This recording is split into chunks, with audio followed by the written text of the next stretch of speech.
The Pittsburgh Steelers passing attack has been, in a word, okay.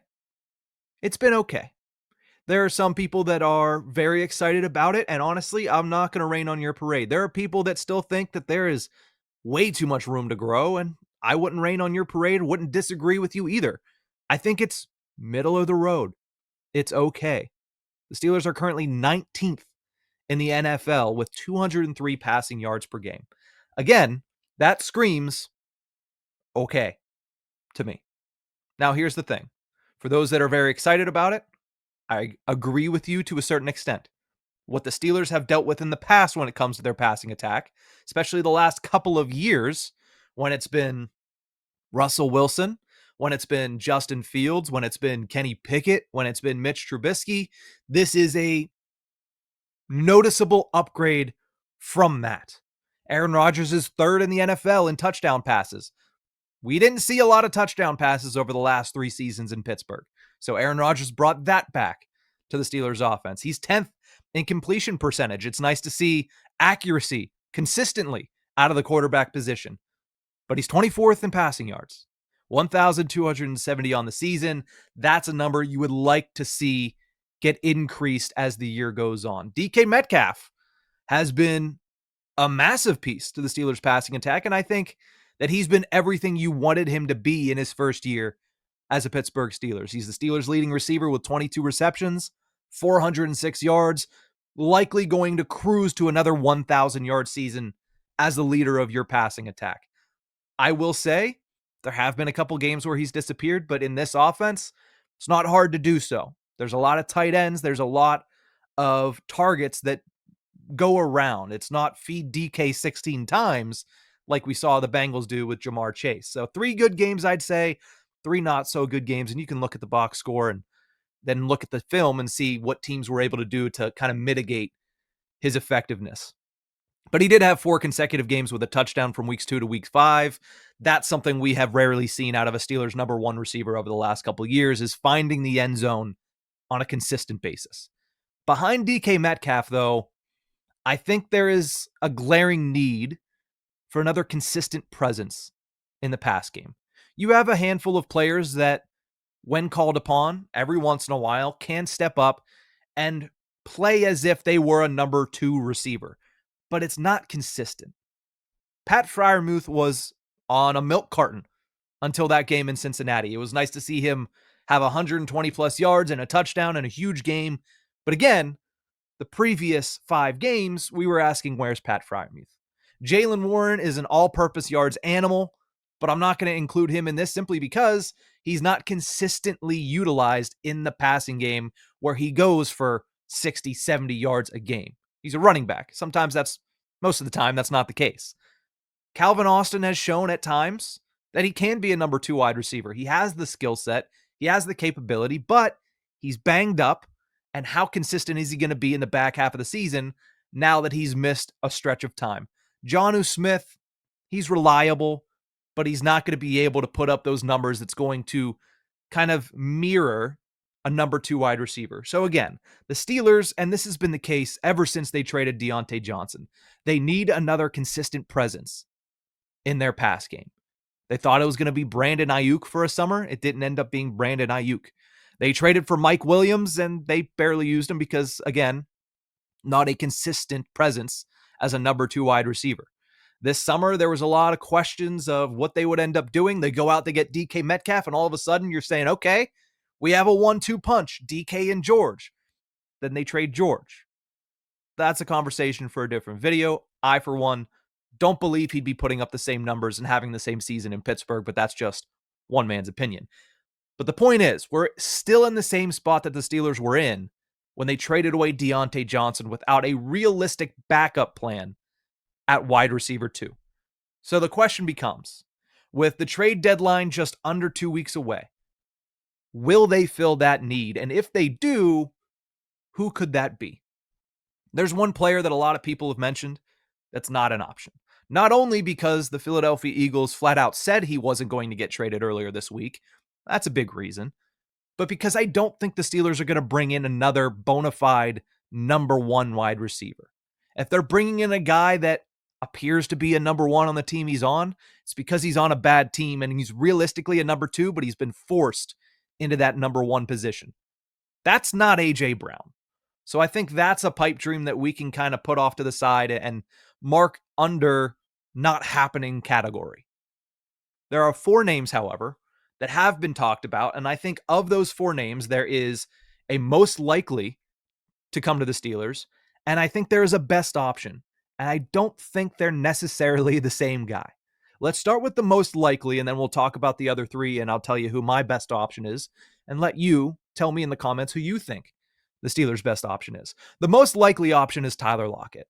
This video comes out at noon on Wednesday. By 4 p.m. today, he'll be a free agent and be free to make a decision about where he wants to go, who he wants to sign with. But it makes too much sense that he would sign with the Pittsburgh Steelers. What other team, scratch that, what other division leader right now has as big of a hole at wide receiver as the Steelers have behind DK Metcalf? None. Realistically, none. Speaking of, there is that history with DK Metcalf that a lot of people are talking about. But I think there's more so a connection with Aaron Rodgers.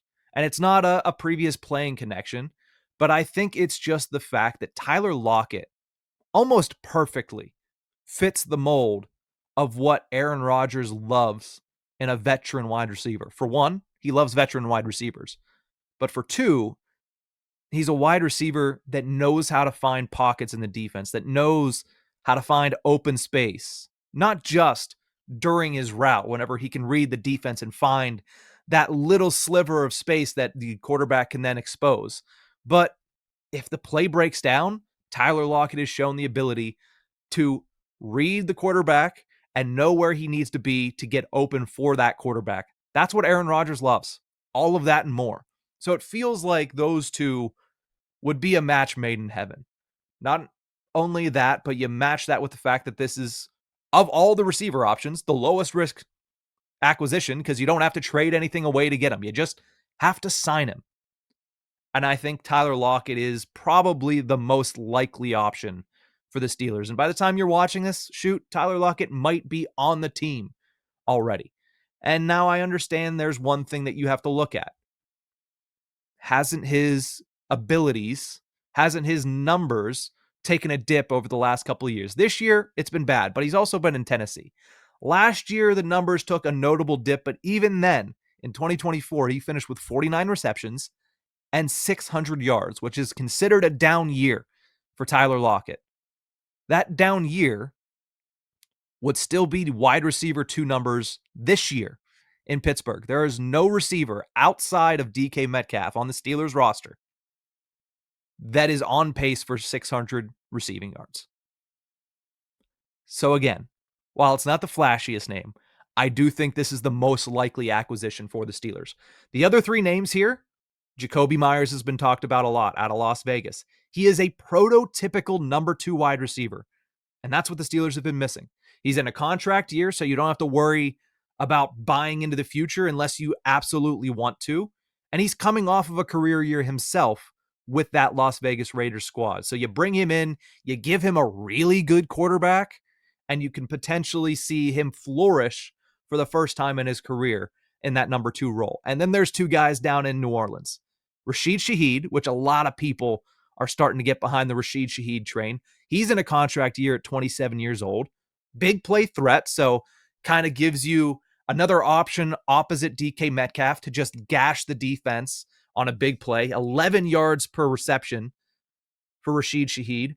And he has that second longest touchdown of 2025 at 87 yards. One of only 3 players to have a longer touchdown than what DK Metcalf pulled off in Dublin, Ireland.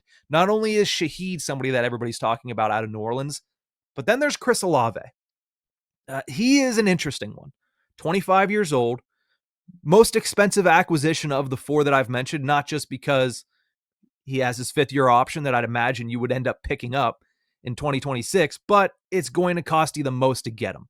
You're going to have to trade away potentially a 3rd-round pick to bring in Chris Olave. But honestly, in my opinion, and you let me know if you think it's Rashid Shaheed, if you think it's Jakobi Meyers, tell me in the comment section. But in my opinion, Chris Olave is the best option for the Steelers. Anytime in the 2020s, in this decade, that you can get your hands on a wide receiver that excelled at either LSU or Ohio State, you do that because they have proven to be able to be very dangerous pieces in the National Football League. Brian Thomas Jr., Garrett Wilson, Justin Jefferson, Jamar Chase, Chris Olave comes from that Brian Hartline lineage in Ohio State. I think he has the highest upside moving forward. You have a little bit more control with him, so you can bust this window a little bit further open when it comes to your offensive skill players. And I understand that it's going to be the most expensive, but aren't you, if you're the Steelers, all in? If not, then why did you sign Aaron Rodgers to a one-year deal? If not, then why did you trade Minkah Fitzpatrick for Jalen Ramsey? If not, then why did you sign DK Metcalf to the most rich contract that you've ever signed a wide receiver to this offseason? They were all in the offseason. There's no reason to not be all in right now. The question becomes, will the New Orleans Saints part with Chris Olave?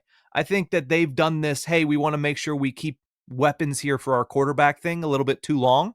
And I think that it's gotten to the point where they need to start getting things back for some of their star players. Chris Olave is one of them. Rashid Shaheed's another. If the Steelers end up with either of those, I'd be happy. Shoot, if they ended up with any of these four and you planted them in at wide receiver 2, it would be, in my opinion, finally the answer to the who replaces Deontay Johnson question.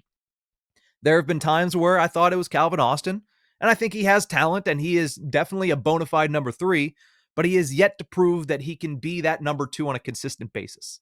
And if you're all in for this year, you don't have time to watch him try to prove that as you're trying to posture yourself for a postseason run. So I'd love to see the Steelers go out and get any of these 4. I think the most likely is Lockett. I think the best one, though, is Chris Olave. The trade deadline is under 2 weeks away. We could have an answer as early as this afternoon. So let me know in the comment section, who do you think will be the Steelers wide receiver 2 after the trade deadline? Or do you think it's just going to be the same old as we look at wide receiver 2 by committee, Freiermuth, Austin, Smith, Warren? Let me know, and we will see you guys next time.